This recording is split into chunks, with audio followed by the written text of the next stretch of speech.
ఆ రోహిణి నక్షత్రానికి వెళ్దాం. రోహిణీ నక్షత్రం ఇది కంప్లీట్ ప్యూర్ ఫార్మ్ ఆఫ్ ఈ చంద్రుడు ఉచ్చస్థితి పొందేటువంటి నక్షత్రాలు. ఓకే. సో ఇంకొకటి ఏంటంటే ఇందులో ధన స్థానంలో ఉంటుంది, వాక్ స్థానంలో ఉంటుంది. వీళ్ళంతా క్రియేటివ్ డబ్బింగ్ ఆర్టిస్టులు వీళ్ళు చాలా అందంగా ఉంటారు రోహిణీ నక్షత్రం వాళ్ళు. వోకల్ కార్డ్ మీద సంపాదనలు ఎక్కువగా ఉంటాయి, ఆర్టిస్టిక్ ఫేస్ ఎక్స్ప్రెషన్ మీద సంపాదనలు ఉంటాయి. క్రియేటివిటీ ఫీల్డ్లో రోహిణీ నక్షత్రం వాళ్ళు చాలా బాగా పనిచేస్తారు.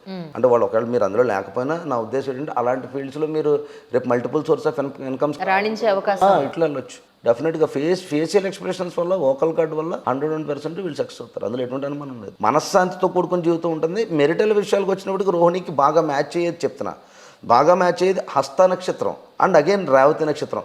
ఎందుకంటే రోహిణీ నక్షత్రం ప్రాబ్లం ఏంటంటే మీరు ఆల్రెడీ మ్యారేజ్ అయిన వాళ్ళు ఎవరైనా ఉంటారు, జనరలైజ్గా మీరు కామెంట్ చేయొచ్చు. రోహిణీ నక్షత్రానికి మ్యారేజ్ ప్రాబ్లమ్స్ ఉంటాయి. వాళ్ళు భావోద్వేగాన్ని తీసుకోలేరు, ఎందుకంటే ఆపోజిట్లో చంద్రుడు నీచబడి ఉంటాడు. సో సప్తమ స్థానం నుంచి ఆ అనుకున్న లవ్ అండ్ ఎఫెక్షన్ రాదు. సేమ్ మీకు రేవతి నక్షత్రానికి కూడా లవ్ అండ్ ఎఫెక్షన్ దొరకదు.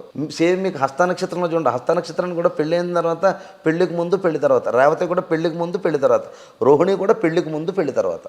ఈ 3 చేంజెస్ ఉంటాయి. సో ఈ 3 నక్షత్రాలని కూడా ఒకవేళ మీరు రోహిణి వాళ్ళు ఎవరైనా పుడితే కనుక రేవతి నక్షత్రాన్ని చేసుకున్నా మీకు సరైన లవ్ పార్ట్నర్ దొరుకుతాడు.